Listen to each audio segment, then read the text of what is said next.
Good morning mga kasenyor, higala o mga kaigsuunan, ining matambak na sa kabuntagon. Magahimo na usab kita sa atong morning devotional. Ang text ato mabasa dinhi sa libro ni Jeremias 4, versikulo 23 ngadto 27. Nagaingon dinhi gitan-aw ko ang yuta ug ani ang karon, kini awaaw ug walay sulod ug ang kalangitan ug sila walay kahayag. Gitan-aw ko ang kabukiran ug ani ang karon, sila minglinog ug ang tanang kabungturan mikirog ngadto ug ngani. Gitan-aw ko kani karon walay tawo ug ang tanang mga kalanggaman sa kalangitan nangalagyo. Ug gitan-aw ko ug ang karon ang mabungahon nga nahimong kamingawan ug ang tanang mga syudad dito nangalumpag sa presensya ni Jehova ug sa atubangan sa iyang mabagis nga kasuko. Magampo ta amahan nga langit nun niining matahutag na sa kabuntagon. Magahimo na usab kami sa morning devotional. Panalangin kini nga buluhaton nga magapadayon hangtod sa imong pagbalik. Salamat Ginoo nga ikaw magapuko sa balang Espiritu Santo aron pinaagi niini kami makasabot ug makabaton sa kahibalo ug kaalam gikan kanimo. Amo kini gipangayo gipasalamatan sa pangalan ug gahom ni Ginoong Hesus. Amen. Ani ano usab kita mga kasenyor higala sa pagpaminaw niining balasahon sa mga hitabo sa katapusang panahon. Nagaingon ang magsusulat si Ellen White, mga gambalay nga gipasalig nga dili magunob mahimo nga mga apo. Akong makita ang gipatindo nga mga bililhong gambalay nga gituuhan nga dili masunog apan maingon nga naugdaw ang Sodoma sa kalayo ug panimalo sa Dios. Mauusab kini ang dangatan sa mapagarbuhon nga mga tinupod nga mamahimok nga mga abo.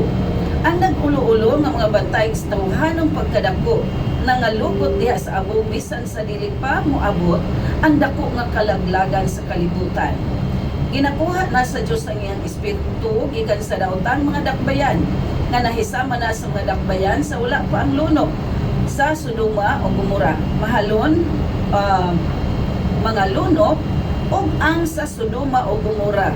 Mahalon nga mga gingharian, mga kahabubon katahon nga mga gambalay, nangagunob nga walay pasidaan, sa diha nga mulapas na ang tag-iya, ang mga tag-iya sa mga utlanan sa pagpasaylo.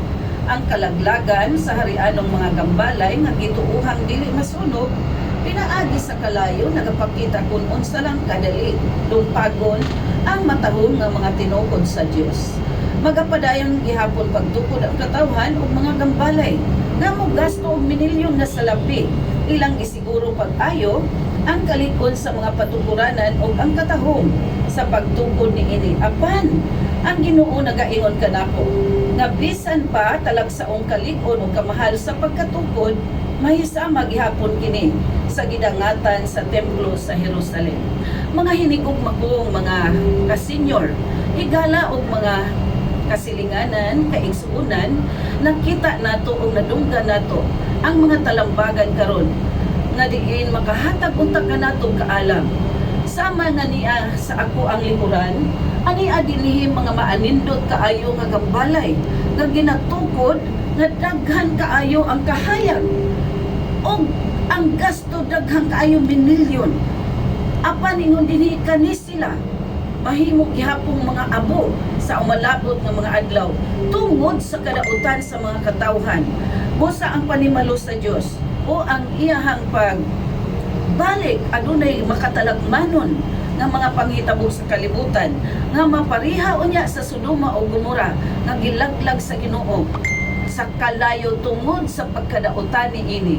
Mga hinigugma, karon atong andamon ang atong kinabuhi, ang atong panimalay, ang atong mga kabataan nga masiguro nato nga mapasidan-an sa pulong sa Ginoo sa kanunay. Kay nagaingon ang ikaduhang Timoteo 3:16 o 17 nga ang tibuok kasulatan githatag sa Dios nga may kapuslanan alang sa pagtudlo, alang sa pagbadlong, alang sa tulid ug alang sa pagmatutok sa pagkamatarong aron ang tao sa Dios mamahingpit masinangkapan alang sa tanang maayong buluhaton. Ngani ang ikaduhang Timoteo 2:15 nagaingon dinha nga study to show thyself approved unto God, a workman that needeth not to be ashamed, truly dividing the truth thereof. So atong tun-an ug maayo ang pulong sa Ginoo aron makapangandam ta sa pagbalik sa Dios. Og niining takna sa kabuntagon, ako nangamuyo sa Ginoo nga magapanlangin ka nato, protection ka nato ning tibuok adlaw uban ang atong tibuok panimalay nga maiway ta sa tanang mata nga kadaot, katalagman, balatian ug pagpakasala. Good morning and God bless us all.